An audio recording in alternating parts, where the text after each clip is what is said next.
दिन हजरत मोहम्मद सल्लल्लाहु अलैहि वसल्लम जंगल के रास्ते से गुजर रहे थे। तभी आपकी नजर एक मंजर पर पड़ी। एक यहूदी ने एक नर्म मिजाज हिरणी को रस्सी से बांध रखा था। हिरणी की नजर जैसे ही नबी करीम पर पड़ी, उसने कांपती आवाज में पुकारा, या रसूल अल्लाह, या हबीब अल्लाह, मैं आज सुबह अपने दूध पीते बच्चों को अकेला छोड़कर चारा तलाशने निकली थी। रास्ते में यह आदमी मुझे पकड़ लाया और तब से मैं बंधी हुई हूँ। मेरे नन्हे बच्चे भूख से बेहाल होंगे, शायद रो रो कर थक गए होंगे। या रसूल अल्लाह, मैं बस एक बार अपने बच्चों को दूध पिला आना चाहती हूँ, मेरी मदद कीजिए, आप रहमतुल लिल आलमीन हैं।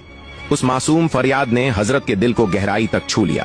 आपकी आंखें नम हो उठीं और आप दया से लबरेज होकर हिरणी के पास आए। आपने नरम लहजे में उस यहूदी से पूछा, ऐ आदमी, तुमने इस जानवर को क्यों बांध रखा है? उसने जवाब दिया, मैंने इसका शिकार किया है। जंगल के जानवरों का शिकार करना मना नहीं, इसलिए मैंने इसे पकड़ा है। तब हजरत मोहम्मद सल्लल्लाहु अलैहि वसल्लम ने फरमाया, क्या तुम नहीं देख रहे कि यह एक मादा हिरणी है? इसके सीने में दूध है और अपने बच्चों से जुदाई की वजह से बेचैन है। इसे छोड़ दो ताकि यह अपने बच्चों को दूध पिला सके। वो यहूदी बोला, मैंने इसे बहुत मेहनत से पकड़ा है, अब कैसे छोड़ दूं? नबी करम ने फिर नरमी से कहा, इसे जाने दो, ये वादा करती है कि बच्चों को दूध पिलाकर तुम्हारे पास लौट आएगी। यहूदी ठहाका लगाकर हंसा और बोला, ऐ मोहम्मद, क्या जंगल के जानवर तुम्हारे पूर्वजों की संपत्ति हैं जिन्हें तुम बस छोड़ दिया करोगे और वे वापस आ जाएंगे? देखा है कभी कोई शिकार किया हुआ जानवर लौट कर आता है?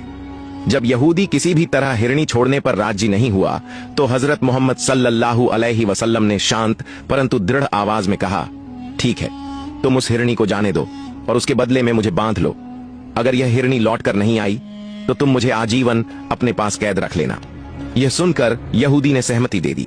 उसने हिरणी की रस्सियां खोल दी और खुद पैगंबर को बांधने लगा। जैसे ही हिरणी आजाद हुई, वह जंगल की ओर सीधा दौड़ी, तेजी से भागती हुई। यह देखकर यहूदी के दिल में शक था कि अब यह कभी लौट कर नहीं आएगी। उसने सोचा कि उसने बेवजह अपनी आजादी दांव पर लगा दी है, सिर्फ एक जंगली जानवर के लिए। हिरणी दौड़ते हुए अपने नन्हे बच्चों तक पहुंची। बच्चे बेचैन होकर बोले, अम्मा, तुम सुबह से कहां थीं? तुम्हारा इंतजार करते करते हमारा गला सूख गया है, हम कब से भूखे प्यासे बैठे हैं। मादा हिरणी की आंखों में आंसू थे। वह बोली, मेरे प्यारे, शायद यह हमारी आखिरी मुलाकात हो। आज मेरी किस्मत ने मुझे तुम्हारे पास लाया है। बच्चों ने आश्चर्य से पूछा, क्यों अम्मा, ऐसा क्यों कह रही हो? हिरणी ने गहरी सांस ली और सुनाया कि जैसे ही वह सुबह चारा खोजने निकली, एक यहूदी शिकारी ने उसे पकड़ लिया। उसी रास्ते से गुजर रहे हजरत मोहम्मद सल्लल्लाहु अलैहि वसल्लम को उसने पुकार कर अपनी व्यथा बताई।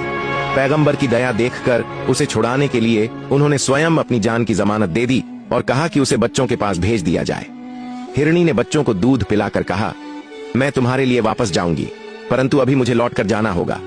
उस शिकारी ने पैगंबर को बांध रखा है। बच्चों की आंखों में आंसू आ गए। उन्होंने सामूहिक स्वर में कहा, अम्मी, हम तुम्हारे साथ ही चलेंगे। हम कैसे दूध पी लें जब तक रसूल अल्लाह बंदी हैं? हम आपकी गोद में बैठकर चैन से नहीं रह सकते जब तक वह आजाद ना हो जाए। मां हिरणी ने उनके इरादे देखकर कहा, ठीक है, चलो फिर हम साथ चलकर रसूल को देखने जाते हैं।